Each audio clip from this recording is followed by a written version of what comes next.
Look how big our wounded warrior goose is doing. Probably won't be able to move him much more anymore, so I'm glad he's where I want him to be. He's a wounded warrior, but he's doing great. He's 19 days after pollination, so tomorrow we are going to measure him.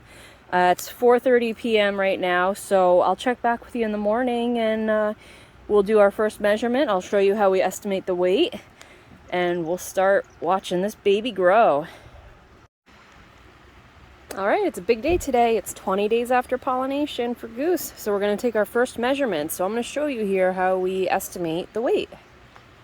Okay, so to measure the weight of the pumpkin, we take 3 separate measurements. So the first one is we go around the top. So that's 38 inches. Then we're going to go around the top the other way.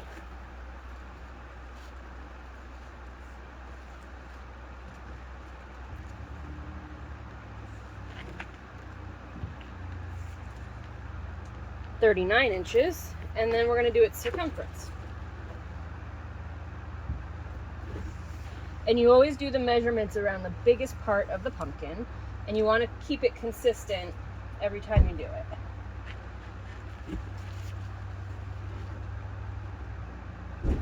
All right, so that's 59 inches. So I'm going to take you inside and then show you what we do next. Okay, so I have my 3 numbers, 38, 39, and 59. So what I do is I add them together, and that number gives me the OTT, over the top measurement.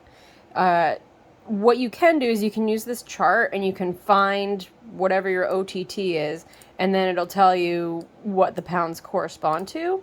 But if you also look at the bottom here, it actually has a formula. So what I do is I type that formula into my Excel sheet, and this Excel sheet has all my pumpkins from all the years, and we have days after pollination on the left, and then I have every single pumpkin of all my years here that I track throughout the year. So I did make a section for goose, which is this column here. So we are here at DAP 20 days after pollination. So all I have to do is just put my number here in this box. So my number is 136, and then the formula converts it. So goose right now is an estimated 63.9 pounds. And when comparing it to the prior years, he is a little smaller, or a lot smaller than other years. This year, my pumpkin split. This was a huge pumpkin, but it just grew way too fast. But let's see, last year, it was 65.1 pounds on DAP 19, 78.6 on DAP 19 the year prior. So it's definitely not the biggest, but I was kind of expecting this because I used that new product, Florel, and Florel increases the rate of cell division and delays the onset of cell expansion. So usually by DAP 40 is when it starts to catch up again and take over. So it's going to be slower growth initially, which is fine. Gives my plant some time to grow out, and yeah, we'll just keep monitoring it. I usually measure about twice a week because I'm impatient and I love to see how they're doing. So I'll keep you updated on how he's doing. So this is Snoop Gourd. He is 12 days after pollination. He's still got some lumpy skin here, but that's just him. He's still shiny, he's still firm, so I think the pollination took. He is 12 days after pollination. His stem is nice and long. He does have a crack lengthwise through the stem, showing that he's growing. And then I still have this backup pollination here, and that's looking good so far. Starting to lay down. You can see the root starting to come down from me bearing the vine. Once I'm probably going to let him get to DAP 20 before I cut the backup pumpkin.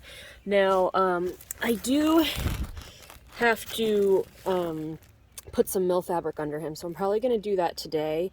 And I'm going to put some sand under him, some mill fabric, and then the other thing I have to do is I just have to move him ever so slightly because I want him to get more like that, so that he doesn't grow into that vine. This is the main vine before him, this is the main vine after him, and then that's a secondary vine. Another thing I might do is just cut this main vine off completely. The reason being is because his patch is a little smaller, and I'd rather have the secondary vines filling in this space instead of the main vine. And all of this is the main vine after the pumpkin, and they don't really think that provides as much oomph to the pumpkin as all the stuff before it. I am gonna have to move this guy.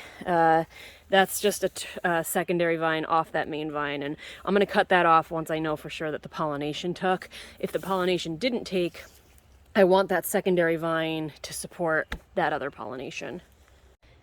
So I wanted to show you a few things. One, the sun damage is starting to show a lot more now that the leaves are supposed to be growing. You can see how awful these leaves look. This one doesn't even exist anymore. Now, a solution to this is, you can see here, so this is my secondary vine. So I have the main vine going there, and then this is a secondary vine.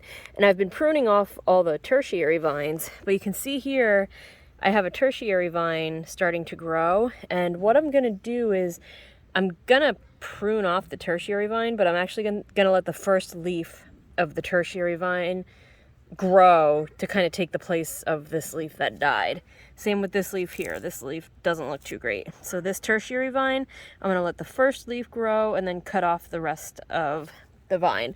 Now, unfortunately, I was a bit proactive on pruning, and some of these don't have tertiary vines because I had pinched them off when they were like up here and tiny before I knew they were gonna get burned to a crisp. So not all of them will have that luxury, but I will do that with the ones that I can. But there are so many that just got burned to a crisp. It really stinks. And the other thing you'll notice is that the secondary vines are starting to reach the end of the patch, so it's time to start terminating them. And this one I terminated a little too early. What I like to do is I like to let it grow a little past the border so that the vine lays down, and then I'll cut it off now that it's laid flat. What I did here is I cut it off when the tip looked like this, and then I tried to like force this down, and you can see I snapped the main vine a little bit. So I'm letting it grow. I'm gonna snip this about here. I might do it here just to give it that extra leaf, and then I'll bury the rest of the vines. The other thing you'll notice is that even though I just buried vines 3 days ago, look how many vines I have to bury again. So this is why I'm always behind on burying vines. I will do my video soon, I promise.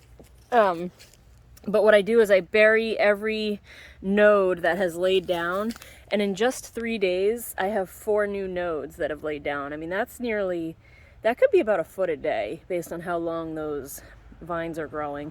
I haven't actually measured it, but yeah, it's probably averaging around a foot a day. And that's good because the pumpkins are starting to get older, and we want this patch to fill out once the pumpkins really kick into gear. So it is Sunday, July 9th, and I'm about to get my second tissue sample ready. I did one before pollination, and I'll probably do just one after.